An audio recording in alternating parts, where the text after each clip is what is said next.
personally, I feel absolutely like super amped right before, but then like I've always had a quality diet. I'm like two bangs, 2 grains on the bus, like 600 milligrams of caffeine. I am working on it. I'm like, oh man, Jacob, would you like to say your background a little bit real quick? Sure, yeah. I'm not going to say that I'm a saint or anything. It's the And first episode, man. It's a little awkward. it'll be alright.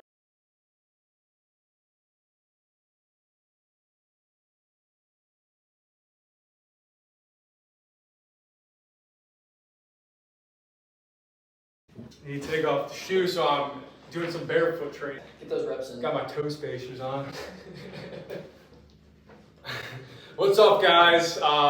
Ellison here with Jake Howell. 440 Performance Coaches. We're just here to talk about some underlying topics in the sports performance realm. We don't have a name for what this is. Frankly, we really don't know what this is. It's not a podcast. It's kind of like a video series. We do have probably a good amount of years together combined of experience as performance coaches. So our topic today, our first topic we're going to be talking about is sleep deprivation, and its effect on athletic and human performance. Jacob, would you like to say your background a little bit real quick? Sure, yeah. So I graduated Kent State in 2021. In May of 2021, I graduated with a Bachelor's of Science in Sports Administration, double minoring in Marketing and Business. I didn't have a whole lot of exercise science experience before I came to 440, but once I started the internship in February of 2021, I kind of just dove right into sports and human performance, just head first. I've found myself going down several different rabbit holes of human performance thanks to this company. And I think that this video series that we're putting together will be a good opportunity for us to communicate some good topics to, I guess, a younger generation of athletes who is kind of getting overlooked in the field, and especially in the educational world. I think our first little jump into this conversation is just going to be talking about some of the physiology around sleep, briefly, just to kind of set the groundwork for the rest of the talk. So that's more of Jacob's expertise, so he'll be talking a little bit about the physiology, and I'll chime in here and there, and then we'll go from there. So I think of sleep, and the way I think everybody should think of sleep is it's the foundation of your entire performance.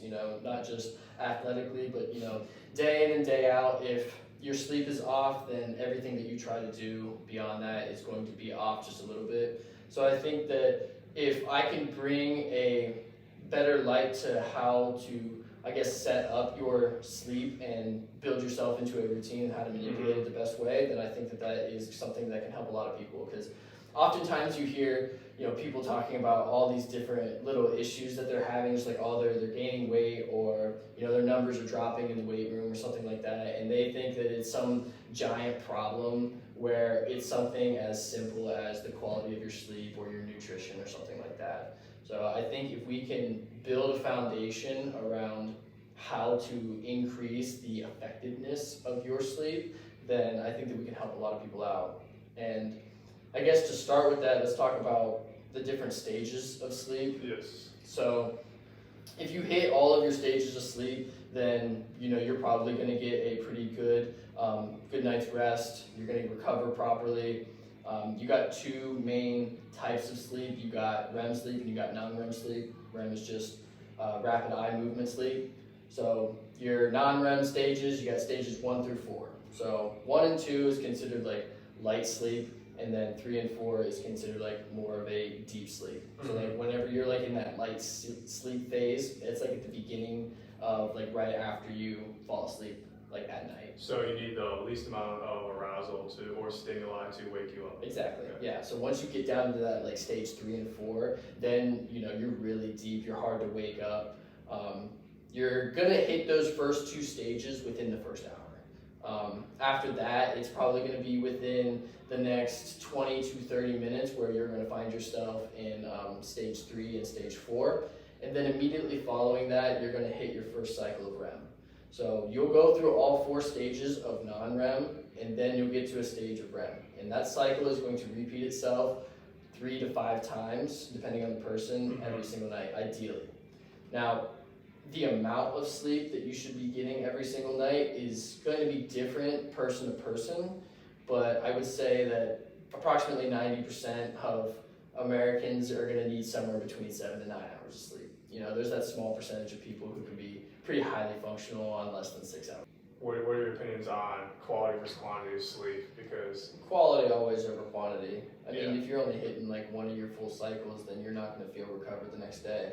And the thing is about sleep is you can't make up for it. You know, if you have a bad night sleep one night, it's not like you can add a couple of hours the next night and make up for all that. It's like, no, you're gonna have to suffer throughout that day, and then you're gonna have to try to get back on your routine schedule. found that when you are getting less than 8 hours of sleep per night, it has been shown that you have an increased perceived exertion on basic like movements and patterns you do in the gym. So let's say like a barbell back squat, you're doing your normal sets a week prior, you're feeling good, but let's say you register, what do you think is an average amount of sleep per week probably? So if we're saying 8 hours, so Yeah, so that'd be what, like 56 hours? yeah, 56 hours of sleep per week. Let's say the next week you're getting about 50 hours, so about an hour or a little bit less per night of sleep you're getting. And you go to your barbell back squat and it just feels way heavier. That's where this would come into play. You may be eating and recovering the same. Kind of going to go down a little bit of a rabbit hole. I was listening to that podcast he sent, the Mike Isertel one, the Dave's Table Talk. Yeah. And he was talking about how when people talk about recovery, they're always asking like what they can do more to recover. But most of the time it's what they should be seeing what they could do less. Because when you need to recover, you just need more sleep or more rest. There's always these new modalities coming into play about recovery, but sleep is the key to just recovering those tissues. And the point I was trying to get across is that when you have less sleep than usual, it has been shown to increase perceived exertion and decrease the amount of time to failure on certain movements. So if we're looking at an athlete, let's say most of our athletes are here between the ages of 10 and 20. So we'll say like a middle school or high school athlete, because they're probably performing at a much higher level, much more force production, much more load in terms of their weekly amount of training. And they probably have the worst quality sleep. And they probably have the most stress on their plates, because if you're in like elementary school, you're not having tons of exams and presentations and tons of social interactions at a high level like a middle or high schooler would. Going through those kind of biological functions and those changes and stuff. Middle school and all that and shit. So if you look at athletes as a whole, you have a lot of stressors. Let's say they're on a soccer team, okay? So you're in soccer season, you got soccer practice 3-4 times a week. Yep. You got a game 1 or 2 times a week. Those are physiological stressors. You can't get away from them. Your central nervous system is getting just torn apart. Then you have school. Let's say you're trying to, I don't know, talk to a girl or something. That's stress. That's psychological stress. Yeah. There's like a dance coming up. You're stressed out about asking her to dance. You get in a fight with your friend. You argue. You might be arguing with your mom or dad. You get a bad grade on a test. Yeah, you have psychological stress. So that's 2 stresses. We could use the analogy that Ian always uses of the stress bucket. So that's probably like halfway full at this point. Then you have actual school. Yep. So we're going away from like social cues and social interactions for psychology and stress. You're going into actual schoolwork. You got a huge presentation. You're not a good public speaker. You have a huge test that day. You have all these more psychological stresses coming in, and then you haven't even tapped into your training. When you're training, you're trying to overload the body with stimuli to create adaptations. That's the whole goal of training. But what if you have all these other associative stresses, and then you're adding some tissue stress onto that? There is a point where you need to de-stress. And that bucket is overflowing. And the most efficient way to do that is to just increase sleep and we'll go into like circadian rhythm in a bit, but like have a mental clock of how your body feels. Knowing your own body is probably the best way to advance in the weight room and advance as an athlete, human, all that kind of stuff. Just knowing your body. So you need to be like, hey, this is all going on. I can either reduce my training load or I could sleep more. Yeah, so I see this all the time, especially with our middle school athletes. Like, these kids will come in and they're completely gassed from, whatever they've done in the past couple of days, and they're trying to hit the same weight on trap bar deadlift. Yeah. And for some reason, it's just like, oh, it feels a lot heavier today, or they try to go up and, you know, it doesn't look as good. They have a breakdown in their form, and, you know, they're just wondering why. It's like, oh, I just did the same amount of weight for 2 weeks. Why am I not getting stronger? When in fact that it's because the quality of their stress bucket is overflowing and they have just too much on their plate, and sometimes they don't see that, and sometimes they just kind of overlook it and they see it's some kind of like trivial thing in their life that isn't really affecting what they are doing in the weight room. Yeah, and I know even in some of our younger athletes, it's on the parents, but it's not them doing anything wrong. It's just they're not understanding. They're not educated on this. They're not educated. So a lot of our athletes will come in, they're like, hey, I just came from like 3 hours of football or soccer or basketball camps or something. We're like, dude, I literally look at them and I'll be like, why are you here right now? The best thing they can do is just rest. Right. And the parents don't understand that. And it's not our duty to reduce or completely alter our training sessions around how they're feeling, because there's other kids there that are fresh and want to just put in work. So these kids are gassed. One, they're frying their central nervous system, and then they're wondering why their performance is terrible the rest of their week. And I mean, it's on the parents to understand that if you are putting all this stress on joints, ligaments, don't need to be in here in the same day, let alone maybe the next day. So that's kind of going into our talk about circadian rhythm. So Jacob's going to take that away and just kind of lay some groundwork, talk about that. So this is all about building a routine around your sleep.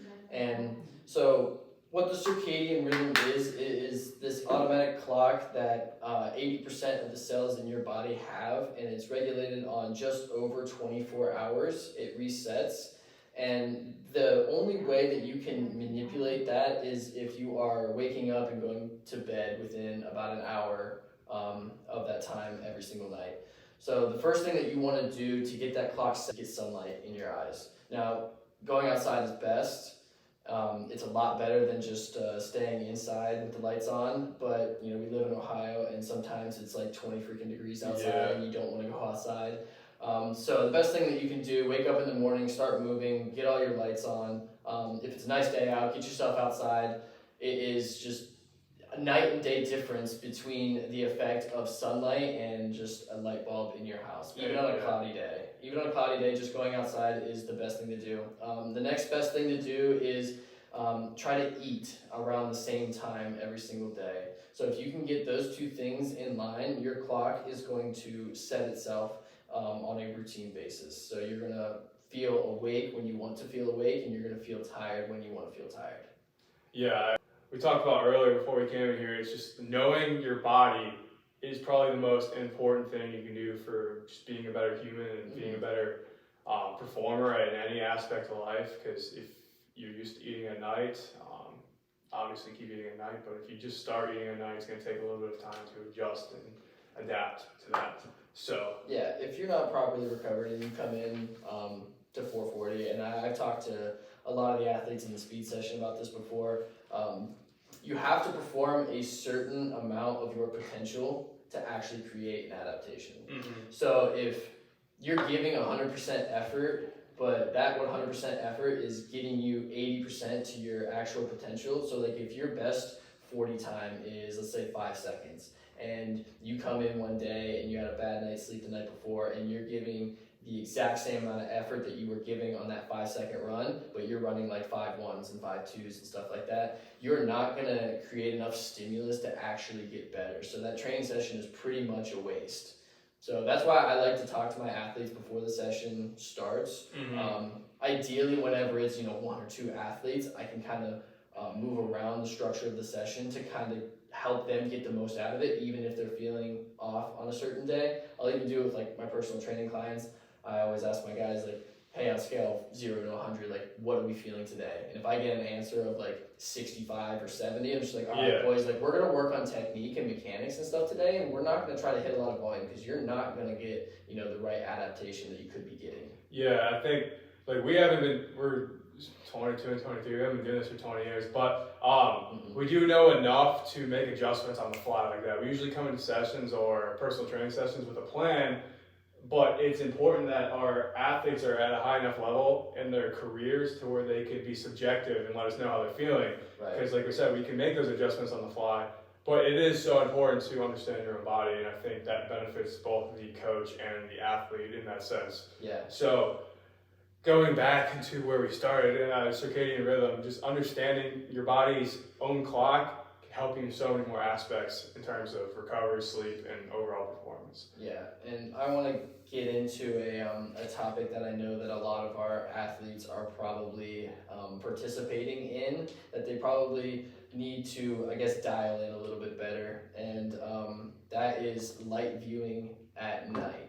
So if we want to take an evolutionary perspective to this, there wasn't cell phones or screens or anything whenever the cavemen were running around. Yeah. Like when it was dark out, people were like, okay, productivity time is over and it's time to go to sleep and get ready for tomorrow. So these kids, like whenever they're staying up and they're scrolling on their phones at night, and I mean, I'm not going to say that I'm a saint or anything. I do it every once in a while too, but I try to be mindful of all of that. Same thing with like a TV and playing video games and stuff like that. You're just telling your brain that it's still daylight out. You know, you're just sending your brain mixed signals, and what that's going to do is that's going to inhibit melatonin production. And everybody that would listen to this probably has heard melatonin before, and it's just a chemical that just makes you sleepy. So whenever you try to go to sleep after playing 2 hours of Apex Legends, then you know you're probably not going to feel very sleepy when you try to go to bed. Yeah, because even if you talk about the delayed release of melatonin, you're having a lot of outside stimuli that are interacting with your brain waves, and like that's going to throw off your sleep as well. So one, you're delaying your melatonin release. Two, you may be releasing dopamine. Hey, you got to win. You know what I mean? That's keeping you up. You may be stressed out. You're like the top 5 in there, like Warzone or something. You're like, oh, I'm about to win. Your adrenaline, you're having epinephrine, norepinephrine release. Like you should just be sitting in bed at the very most, like just reading a book. You know what I mean? Just lying down. These kids ain't gonna read a book in bed though. I've been trying to do it.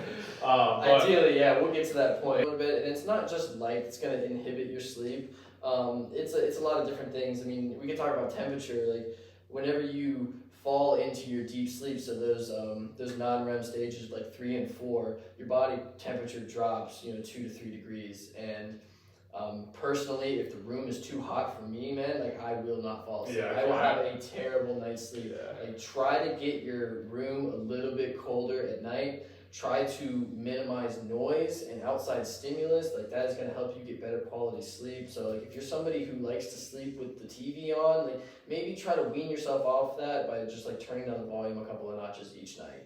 I think that is something that a lot of kids like to do. The fan and everything, I mean that's fine. The moving air, a lot of people need that, but you definitely want to avoid a lot of light at night, higher temperatures at night, and another thing to do is a hot shower at night really works. It sounds counterproductive, but the thing is, like, when you take a hot shower, your brain is going to adjust by turning down the body temperature, because like you're exposing yourself to hot temperatures. The brain's like, okay, like we're heating up, let's cool the core body temperature down. So when you get out of that shower 10-15 minutes later, you feel a little sleepy. And it works in the reverse effect in the morning. So if you take a cold shower in the morning, your body is going to warm itself back up and it's going to wake you up right in the morning. So those are a couple of things that you can manipulate to kind of maximize the effectiveness of falling asleep and waking up in the morning. I think now would be a good time to kind of bring in some of the literature. So it's basically time to let the athletes and parents know why they should care about sleep and how sleep deprivation has shown clinically to reduce sports performance, overall performance in the gym, performance in school. So coming in this, I looked at 2 different articles. The one right here is titled "The Effect of Sleep Quality and Quantity." So it's covering both quantity and quality, which is good, on athletes' health and perceived training quality. So the first thing that I opened up with was just talking about how training is designed to produce stress beyond the body's ability to cope. I really like that. I think we already touched about that with the stress bucket, but for this actual study, they used a collegiate basketball team. So, I mean, they're a little bit older in population compared to some of our athletes, but it is still translative to some of the stuff that they're going through in life. But they had a control group who was just sleeping how they normally would sleep, and then they had 2 other groups. In the other groups, they had, for 5 to 7 weeks, they had them increase their sleep by 2 hours per night, so about 14 hours per week. and they measured performance variables in the 100-meter sprints, and didn't give specific logistics of what improved, but they said that compared to the control group, they had significantly higher sprint performance when compared to the control group when they got an extra 2 hours of sleep per night. And then they did the inverse of that, and they measured athletes that were getting below 8 hours of sleep, and the control group was just 8 hours or more. And they saw that when the athletes were getting less than 8 hours per sleep, 8 hours of sleep per night, they had a 70% chance to get more injured or acquire some kind of illness, which is crazy because when you're in season, you're like, oh man, during some like the lacrosse season, before games, I'm not the only one. We'd have guys slamming like two bangs, 2 grains on the bus, like 600 milligrams of caffeine, and you have a ton of stress on your body. So you're trying to maximize performance and minimize any kind of illness or injury that would keep you out. However, these studies were, besides the objective data from the sprints, they were mostly subjective. So that's something that we see a lot of in this performance center, that a lot of athletes will try to act tough or act like they're fine and tell us subjectively that they're fine, when in reality they may be fighting to stay awake in class, or they feel like 20% slower than usual, but I think that did a good job of opening the door, the study, to the injury and illness prevention that can be associated with getting proper sleep. So yeah, I think it just comes down to being a stubborn athlete. You got a big meet or a big game the next day, and you think, yeah, I can stay up till 1 a.m. on PlayStation with the boys or whatever, and you're like, I'll be fine. I'm tough enough that I can put up the same amount of performance that I could, regardless of what kind of sleep that I'm getting. And I think that it just comes back to knowing your own body and knowing your limits, and I guess being mature enough to admit whenever you are not at 100% and to sacrifice part of your life for, success later in the day or in the next day. Prevention that can be associated with getting proper sleep. So yeah, I think it just comes down to being a stubborn athlete. You got a big meet or a big game the next day, and you think, yeah, I can stay up till 1 a.m. on PlayStation with the boys or whatever, and you're like, I'll be fine. I'm tough enough that I can put up the same amount of performance that I could, regardless of what kind of sleep that I'm getting. And I think that it just comes back to knowing your own body and knowing your limits, and I guess being mature enough to admit whenever you are not at 100% and to sacrifice part of your life for, success later in the day or in the next day, Yeah, I think you touched on that pretty well there.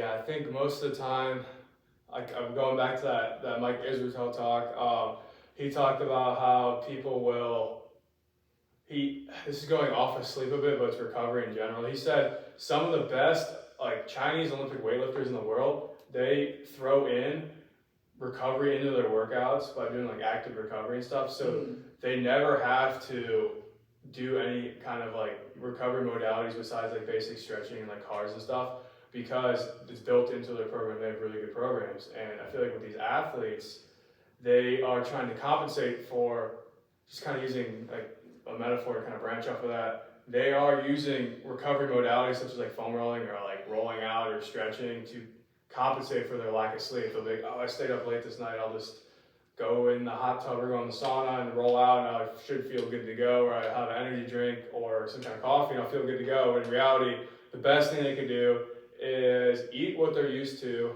eat at the same times, to have that kind of mental clock in their head or circadian rhythm kind of flow precisely. But they also need to get sleep in order to maximize their performance. I think they compensate a lot with all these new innovations. Recovery modalities are awesome, but they talked in that podcast that should not be the reason that you are feeling good. He was talking about how a lot of people take Tylenol or Advil, an anti-inflammatory, to feel good. And they said, at what point is that taking over you? Is that just separating you from feeling normal and feeling good? you need to have a training protocol or a training program that maximizes your performance and maximizes your recovery. So yeah, you're basically outsourcing your recovery, and that can build a lot of bad habits. Especially like the energy drink thing is like, you wake up and you're like, all right, I need to get 500 milligrams of caffeine in me to just be functional, and you do that a couple of times, and then next thing you know, like you need that every single morning just to feel normal. Yeah, I'm pretty guilty on that. I've been doing a lot of research lately now that I'm done with college, but like, oh man, during some of my like the lacrosse season before games, I'm not the only one. We'd have guys slamming like two bangs, 2 grains on the bus, like 600 milligrams of caffeine.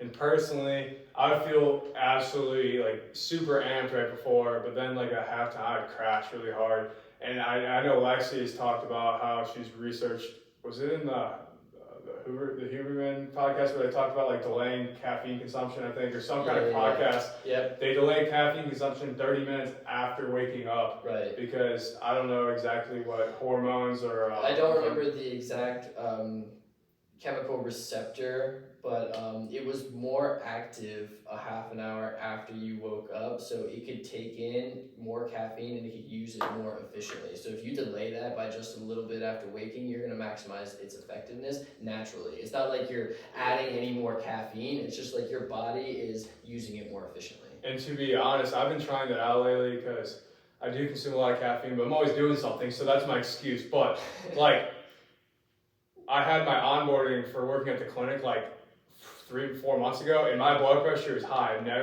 Don't have family history of high blood pressure. I was like, okay, I need to chill on the caffeine, So lately, what I've been doing is just cutting back, 1, on caffeine because that's been messing with my sleep, and 2, delaying the consumption. So I drive like 40 minutes to work every day, and I won't drink anything on the way there except like water. Yeah. And then when I get there, I'll just space out me finishing my coffee. I feel way better throughout the day compared to like slamming it as soon as I get it and then like crashing by the time it's noon. I feel like even in high school, I see like people posting their first day of like school pics and like their kids have like monsters and they're like 13. Yeah, that was something that I just wanted to touch on real quick, is because like we're trying to create this video series for the population of athletes that we train, at younger ages. But the thing is, when it comes to caffeine, like kids should not be getting on this. Ideally, until they're like out of high school. I mean, it's really about you knowing your body and being able to control these kind of impulses. But like when I see like 13, 14-year-olds like relying on a little bit of caffeine every morning or right before they have a game or something like that, you're just creating bad habits. You're outsourcing your performance to something that's not necessarily good for you. Yeah, and then like your energy should come from 1, sleep, and if you really want to talk about another step, food. Proper nutrition and proper sleep is all you need. And I'm probably being super like contradicting to myself, but I am working on it. Yeah, man. I've always had a quality diet, but sleep is something that I struggle with just because I'm always trying to work on stuff, and I always have my brain moving 100 miles an hour, and I'm always on my phone, so I've been trying to cut that out and cut out some of my caffeine intake, and it's gone a long way. I think if you're talking about that stress bucket even more, I know personally when I have too much caffeine, I feel a little anxious about stupid stuff. Like I'm a very outgoing, extroverted person, but like, you're just adding to the bucket. Yeah, you're adding to the bucket, especially if you're going through like hormonal changes as like a high schooler, and you're adding in a little bit of anxiety just from like your heart rate and all those variables from energy drinks, then that's gonna have a detrimental effect even more. You're gonna gain a little bit of weight. Your skin's gonna start breaking out. Your self confidence is all gonna drop just because of these baseline things that you aren't taking care of. Yeah. Anything else? You want to get into naps or anything? Yeah. So, all right, I want your opinion. So I know at my other job, we always debate on if naps are beneficial, but that's more clinical. This is more like performance-based, so that's why I want to talk about it here. Yeah. Because do you think, okay, one, have you seen the new trend talking about like the Navy SEAL nap? It's where like the 15-20 minute nap. It's like an 8-minute nap. Oh. So like, let's say we have like 12-inch boxes here for like box jumps. You're supposed to elevate your feet. So put like our feet like a heel elevated like glute bridge or any kind of like hip bridge like that. And you're laying supine, flat on the ground, and you're just supposed to just fall asleep. And it helps you fall asleep within like 8 minutes. And I guess you just feel like instantly better. I just don't know how that would be possible because you're not getting in any kind of deep sleep REM or deep sleep stages. And I kind of want you to touch on what your opinions are on napping because if you take like a 30-minute nap, you're not going to get into REM at all, most likely. Right, and I think that a nap of 8 minutes is going to be some kind of ability that only a certain people like have. You know, a certain amount of people can do that. Like, if you can fall asleep within a couple of minutes of lying down, like that's pretty impressive. Like, I mean, that's a good thing, but what's even more impressive is if you can wake up 8 minutes later and feel fine. Yeah. Like, and feel like it actually did something for you. But I guess my opinion on when it comes to naps is basically my opinion when it comes to everything. It's contextual. It depends on the person. Now, a lot of people think that naps really help them, and if they feel that way, then I think hell yeah, like, you know, take a couple of naps, you know, throughout your week, or integrate that into your daily routine.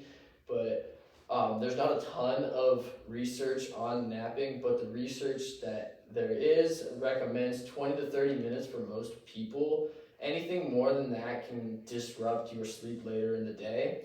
But, you know, there are some cases where people can get a full cycle of REM going up to about a 90-minute nap. And, you know, that's just, you know, a special situation where that person can be functional after, you know, sleeping that long. But personally, I don't take naps, so I don't feel like I need a nap. When it comes to, like, you know, early evening around 5, 6 o'clock, I start to get sleepy, but, you know, I'm not going to take a nap at 6 o'clock at night. Suck it up. Yeah, you're just going to suck it up, and I'm just going to make it till, you know, 10:30, 11 o'clock whenever I go to bed. But, you know, naps can improve a lot of things for people, you know, cardiovascular health, your blood pressure. It can lower your cortisol levels, which is that main stress hormone.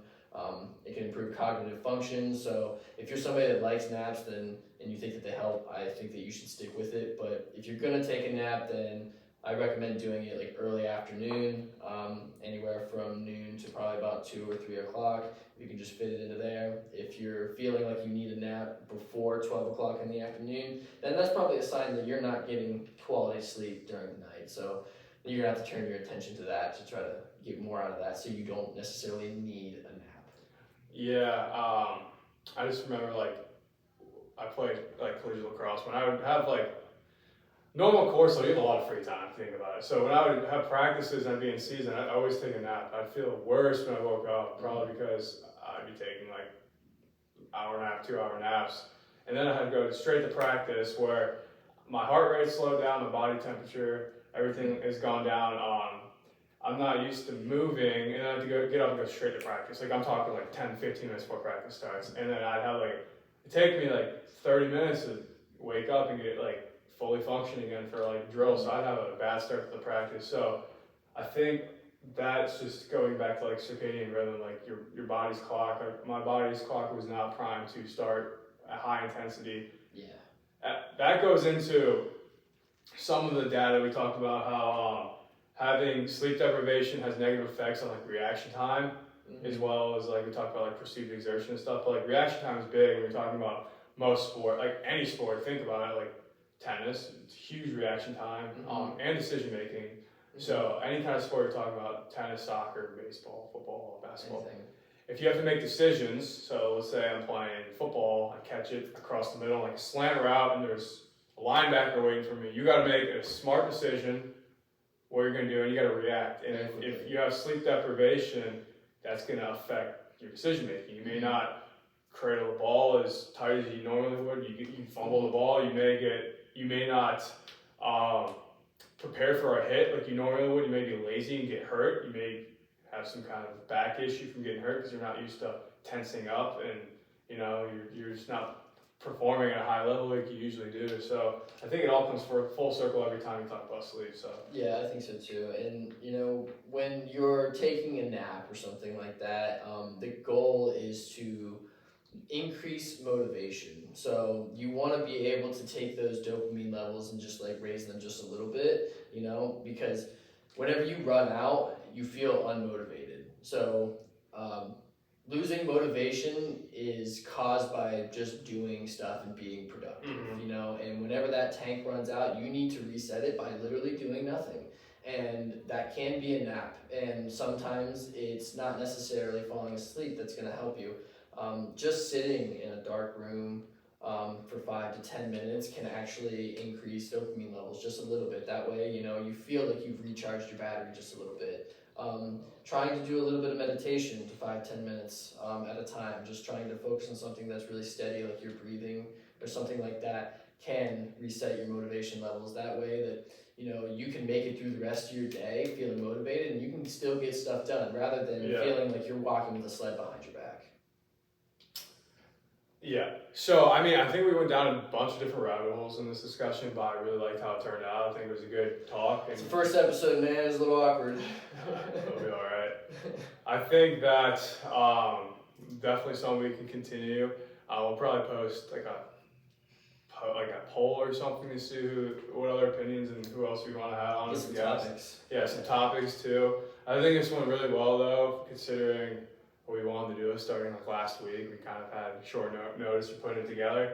But yeah, just something I want to keep continuing on my page at least, and then I think if we can keep producing content for some of the 440 members just to expand their horizon and knowledge. But yeah, I think that went really well. Just comment below if you want to see someone specific come on, because we have a good amount of connections in the industry, and then we could always get on a Skype call or something with somebody, but let us know what topics you may have questions about. Pretty much cover anything.